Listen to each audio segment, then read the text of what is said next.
Hello and good morning, beautiful people of Mother Earth. I read this earlier and it could be entirely false because of the internet, but apparently the sun will be setting at 7 o'clock within 45 days. And I know I'm not the only person that needed to hear that. I don't have much to complain about winter-wise, but boy oh boy, I cannot wait for those longer and warmer days. I believe I found a bit of a hack for finding new stories lately. Google searches always produce the same results again and again, and it's frustrating to filter through the same cases. Instead, when I find a well written, highly researched article by a thoughtful writer, I simply use their name as a jumping off point.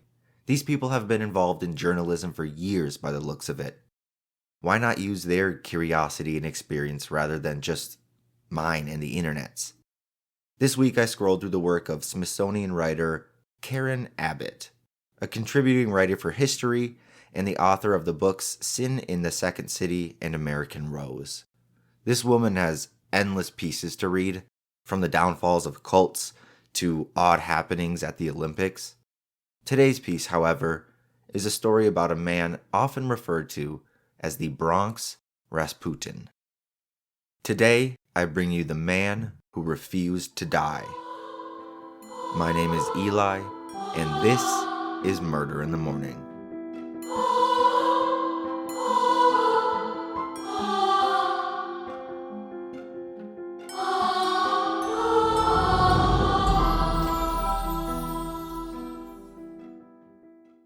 According to the Washington Post, Shane Paris Sissoko was 3 months old when he was murdered in Montgomery County in 2001. Lemuel Wallace, 37, blind and developmentally disabled, was shot to death in 2009 in a Baltimore park. Latiqua Cherry, a mother, was stabbed 9 times before her body was set on fire in May of 2015. A young boy by the name of Prince was 15 months old when he was drowned or suffocated in Virginia of October 2012. Common to all of these deaths is that the killer had secretly insured the victims' lives and made themselves sole beneficiaries. The apparent ease in which the killers were able to obtain policies shows that sufficient safeguards are not in place. Particularly worrisome, actually horrifying, are the instances in which, with little or no scrutiny, hundreds of thousands of dollars of insurance is obtained on the lives of young and very vulnerable children. Each state establishes regulations for the insurance industry, and insurers establish underwriting guidelines for the sale, review, and approval of their policies. But much of the business is now conducted online, making it easier for someone with bad intent. That certainly seemed to be the case in the death of Latiqua Cherry. 2 months before her murder, her ex-boyfriend Maurice Wigfall went shopping on the web for a policy that didn't require a medical exam. After submitting what prosecutors believed was her forged signature, he purchased a $50,000 policy, killed her, was caught, and was sentenced to life in prison. These happen to be much more recent incidents that involve children and much more vulnerable people, but the issue of insurance fraud has been around as long as insurance has. 100 or so years ago, however, nobody was safe from these scammers/murderers. The 1930s were a difficult time for everyone in the United States due to something called the Great Depression, and this was no different for Bronx residents of New York. One afternoon in July of 1932, 3 men concocted a devious plan. Francis Pasqua, Daniel Kreisberg, and Tony Marino sat in Marino's speakeasy glaring down one man, Michael Malloy. Malloy was a lifetime drinker. The term alcoholic would be an understatement. The 3 men talked amongst themselves. Who would miss this man? He has nobody. His entire life is in the bottle. For a long time, Tony Marino had let Malloy drink on credit, paying his tab for the man. But lately, with business dwindling and the Great Depression affecting everyone, he no longer allowed this. According to the Smithsonian article, Pasqua, who was 24, was an undertaker by trade. He eyed Malloy's sloping figure, the glass of whiskey hoisted to his mouth, No one knew much about him, not even, it seemed, Michael Malloy himself. All they knew was that he had come from Ireland. He had no friends, no family, no definitive date of birth. Most people guessed him to be about 60. No apparent trade or job beyond the occasional sweeping of an alley or collecting garbage. And he was happy to be paid in alcohol instead of money. "Why don't you just take out insurance on Malloy?" Pasqua asked Tony Marino that day, "and I can take care of the rest." Marino paused. Pasqua knew he'd pulled off such a scheme once before. The prior year, Marino, who was 27, had befriended a homeless woman named Mabel Carson and convinced her to take out a $2,000 life insurance policy, naming him as the beneficiary. One frigid night, he force-fed her alcohol, stripped her of her clothing, doused the sheets and mattress with ice water, and pushed the bed beneath an open window. The medical examiner listed her cause of death as bronchial pneumonia, and Tony Marino collected the money without incident. Without much further consideration, Tony Marino nodded, and the three set about this insurance scam. Pasqua, through his dubious connections, secured 3 separate life insurance policies on Malloy within 5 months. During this period, they recruited one more member to the Murder Trust, as they were later dubbed, Joseph Murphy, the bartender at Marino's. He would serve as the next of kin and the sole beneficiary to claim the insurance payout. I think this move was honestly to place Joseph in the position of scapegoat in case anything went awry. The total payout of these 3 insurance policies equaled $3,576, or only $80,000 today. Not much to split between 4 men, if you ask me. After everything was set in place, the men gathered on a crisp evening in December of that year to commence the killing of Michael Malloy. According to Karen's article, to Malloy's delight, Tony Marino granted him an open-ended tab, saying that competition from other bars had forced him to ease his rules. No sooner did Malloy down a shot than Marino refilled his glass. Malloy had been a hard drinker all of his life, one witness said, and he just drank on and on. He drank until Tony Marino's arm tired from holding the bottle. Remarkably, his breathing remained steady, his skin retained its normally ruddy tinge, and finally he dragged a grungy sleeve across his mouth, thanked the bartender, and said he'd be back soon. Within 24 hours, he was. Malloy followed this pattern for 3 days, pausing only long enough to eat a complimentary sardine sandwich. Marino and his accomplices were at a loss. Maybe, they hoped, Malloy would choke on his own vomit or fall and slam his head. But on the 4th day, Malloy stumbled into the bar and exclaimed, "Boy, ain't I got a thirst." Quote, Tony grew impatient, suggesting someone simply shoot Malloy in the head, but Murphy recommended a more subtle solution, exchanging Malloy's whiskey and gin with shots of wood alcohol. Drinks containing just 4% wood alcohol could cause blindness, and by 1929, more than 50,000 people nationwide had died from the effects of this impure alcohol. They would serve Malloy not shots tainted with wood alcohol, but wood alcohol straight up. Marino thought it was a brilliant plan. Murphy bought a few 10-cent cans of wood alcohol at a nearby paint shop, carried them back in a brown paper bag. He then served Malloy shots of cheap whiskey to get him feeling good, and made the switch. The men watched as Michael Malloy continued to down shot after shot of this so-called man-killer. He finished everything given to him and still came back for more. In sheer awe, they watched as night after night, Malloy came in drinking wood alcohol as fast as Murphy could pour it, until one night he abruptly crumpled to the floor. The accomplices held their breath, waiting for movement or lack thereof. 3 or 4 long minutes passed, and then Malloy let out a jagged breath and began to snore. Some hours later, he awoke, rubbed his eyes, and asked Murphy for the usual.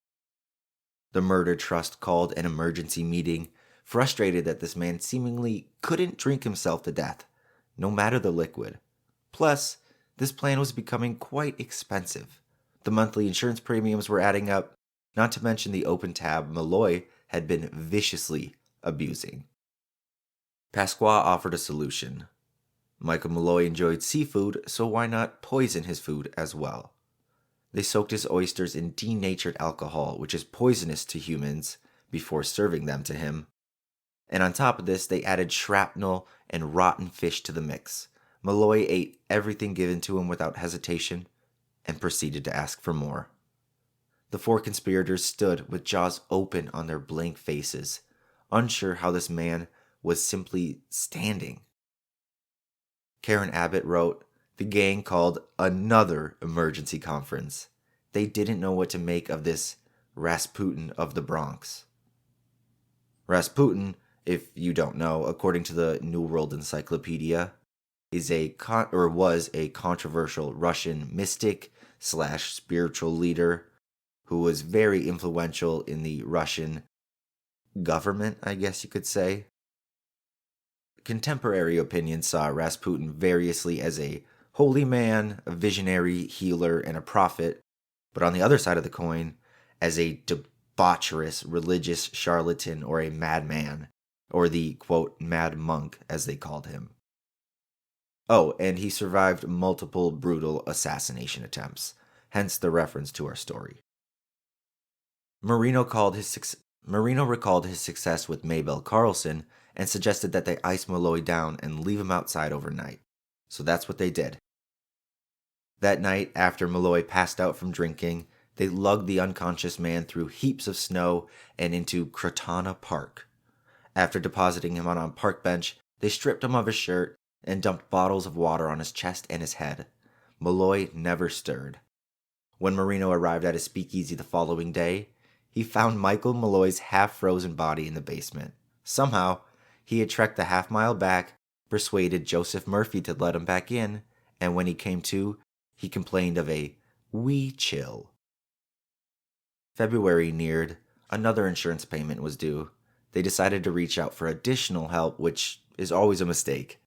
A good friend named John Maglione offered the services of another person, a cab driver friend named Harry Green, whose cut from this insurance payout would be $150. The gang was growing, and not by choice. They all piled into Green's cab, a drunken Malloy strewn across their feet. Green drove up a few blocks and stopped. Murphy dragged Malloy down the road, holding him up crucifixion style.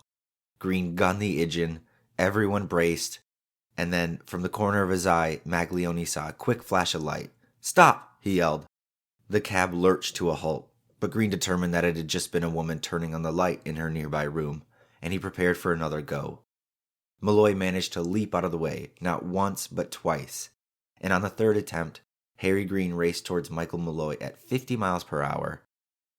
With every second, Michael loomed larger and larger through the windshield, and then, two thuds, one loud and one soft, the body against the hood, and then the dropping of the body to the ground.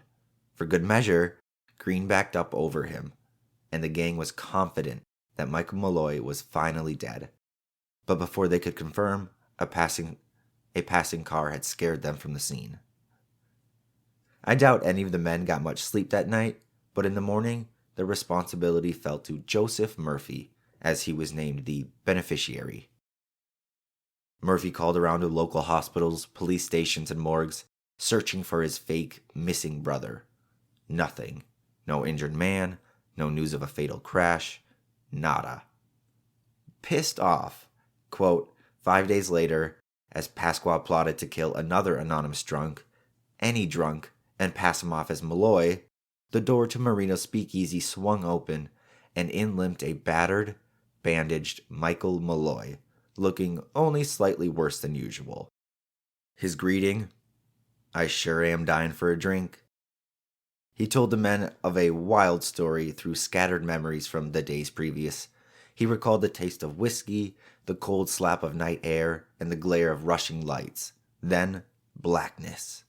Next thing he knew, he woke up in a warm bed at Fordham Hospital and only wanted to get back to the bar, to his friends that were trying to kill him.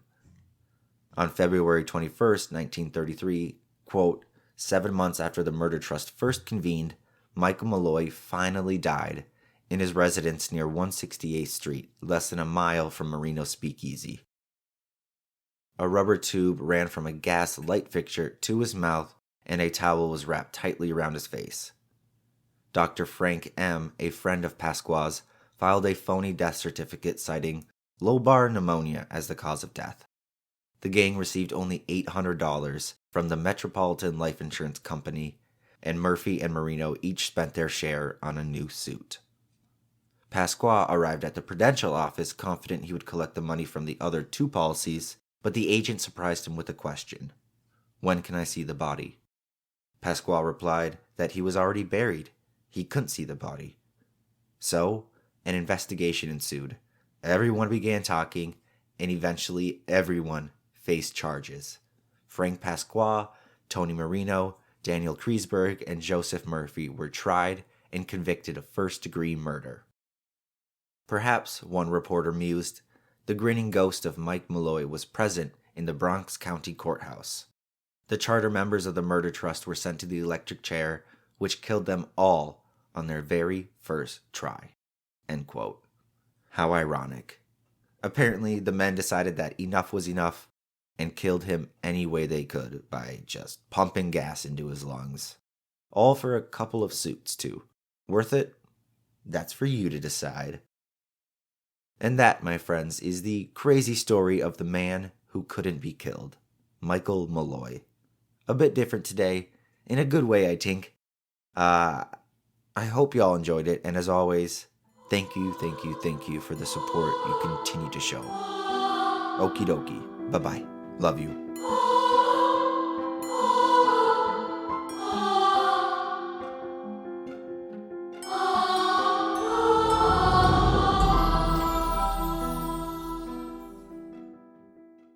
Hello, everybody.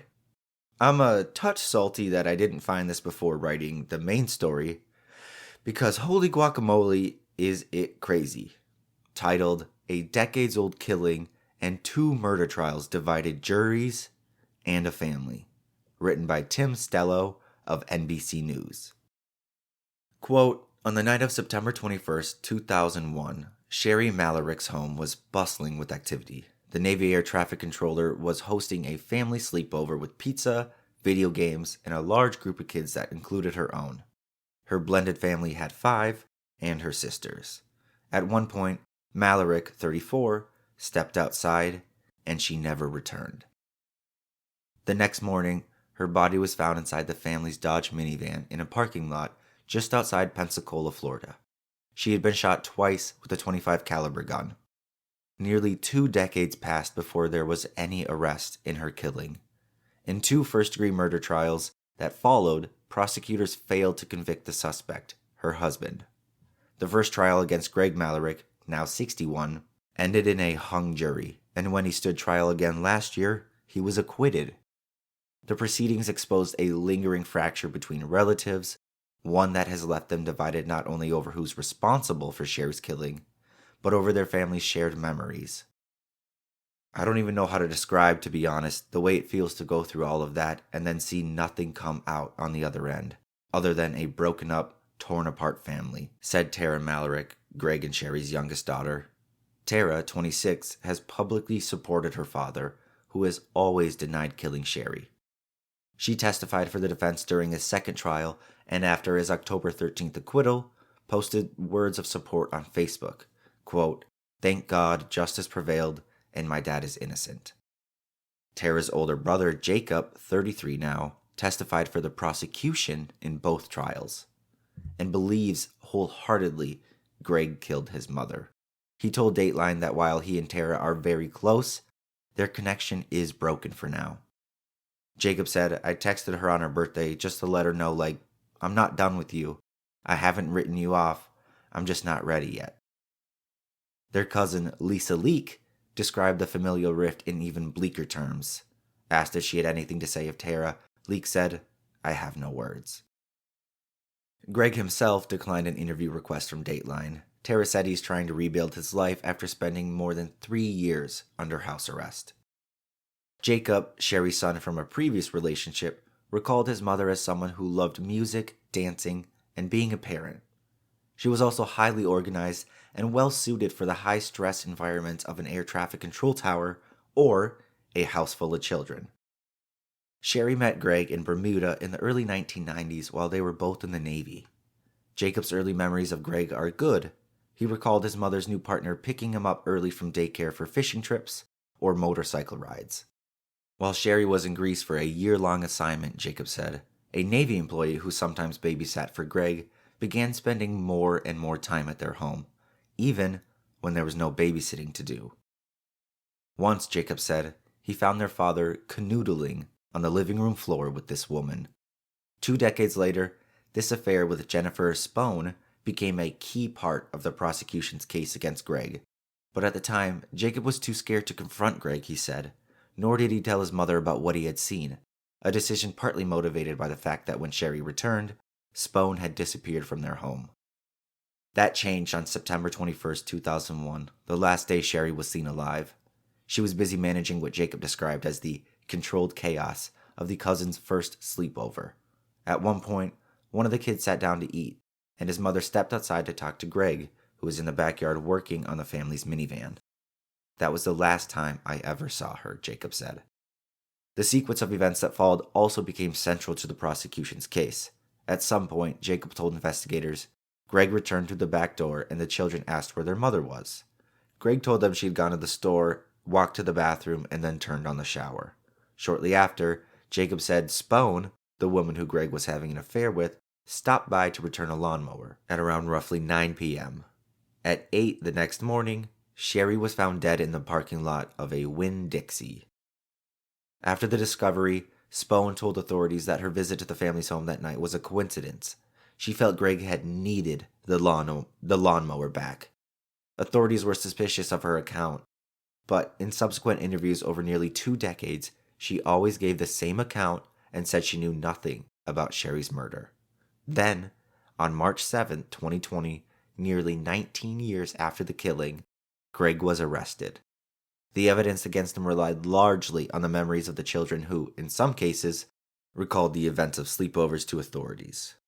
There was no smoking gun that was going to point to one person or another. It's all in the circumstances. After Greg's arrest, investigators returned to Spohn and offered a deal. If she told the truth about what happened on the night of September 21st, she would get full immunity from prosecution. And Spohn agreed. She recalled the account to Dateline in her first media interview. Greg had gone through a divorce before and believed it would be easier just to kill her. It's nonsense, she told him. You don't just kill your wife, and it's not going to be easier. Spohn said she didn't believe he would go through with it, even though he allegedly provided instructions on the night of September 21st to meet him at the Winn-Dixie parking lot where he parked the family's van. Spohn said she drove him home, then waited a while before knocking, per Greg's request, and said she had the lawnmower. The real reason she was there, she told Dateline, was to help establish Greg's alibi. Spohn said she'd never asked Greg about why she picked him up or what he had done, but she recalled thinking, how in the world did I get into this? Spohn said Greg gave her clothes and a bag, including one with which she said contained a gun, and was told to get rid of them. She said she later tossed them into a nearby river. I know what I did, Spohn said. I know it was wrong. I made bad decisions. But once you make that bad decision, there's no going back, and I'm sorry for what I did. After Sherry's death, Spohn often stayed at the family's home and briefly moved in 2009. She dated Greg until she left Florida in 2014. Tara was 3 when her mother was shot. She has few memories of Sherry, and she isn't sure if they're all real. But she always described her mother as a supermom. Tara said she was 15 when she learned that her father may have been responsible for her mother's death. Tara became angry when she learned of her father's affair, but she'd always known him to be supportive and protective. When she confronted Greg about this allegation, he denied it and told her he didn't understand why people would think this. He gave me a hug and told me everything was going to be okay. To Tara, Spohn seemed like a likelier suspect in her mother's killing. But Jacob, on the other hand, had become convinced that Greg killed Sherry, based on Spohn quickly coming back into the picture after his mother's death and a series of events on the night of the killing that he said just didn't add up. Like, why did his highly organized mother go to the store when she had just been there 2 days before? Jacob said he shared his suspicions with another brother, but not with Tara. To her, the allegations surrounding her father are shocking and untrue. Despite Tara's differences with Jacob over who they believe is responsible for their mother's death, she said, they largely stayed away from the subject and tried to remain close. When the second trial opened last October, Crawford presented a defense that suggested Spone was a possible killer, someone who wanted that life, and decided to take it. The defense also tried to show that Sherry's family had sought to turn her children against Greg, and Tara testified that she was sometimes uncomfortable around them because everything was always centered around Mom's death. Jacob said he was taken aback by his sister's testimony, believing it misrepresented their past. And her cousin Lisa said Tara's testimony felt like it was being stabbed in the back. Tara said that her testimony was truthful and that she's open to explaining her statements to her family. I tried to be respectful of everyone's point of view, she said, and it seemed like absolutely nobody is respecting mine. To Jacob, that second trial was far more difficult than the first. He disliked the defense strategy, believing it made it seem as though his family and not Greg was on trial. And he was floored when the jury returned a not guilty verdict, making Greg a free man. Besides a text on her birthday, Jacob has remained out of touch with Tara since, he said. I've got a lot of anger in my heart right now that I'm trying to deal with, and that's why I've put Tara off for a moment, he said. I need to deal with my stuff first. Jacob understands that Tara wants to protect her father when nobody else would. You don't want to lose the only parent you have, he said. But at the same time, I think that speaks volumes that nobody else is in his corner. Tara, meanwhile, just had a baby and hopes to reconnect with the sibling she thinks of as her brother-dad. He's been one of my biggest supporters in life, she said. I'm ready whenever he is. And that, my friends, is the sad, confusing, and bizarre story of Sherry Mallory. I had such a fun time with y'all today. Such a joy each time I can do this. Thank you all once again so much. Side note, my normal recording software pooped the bed, so I'm trying something different, and I hope it sounds okay. Okie dokie. Bye-bye. Love you.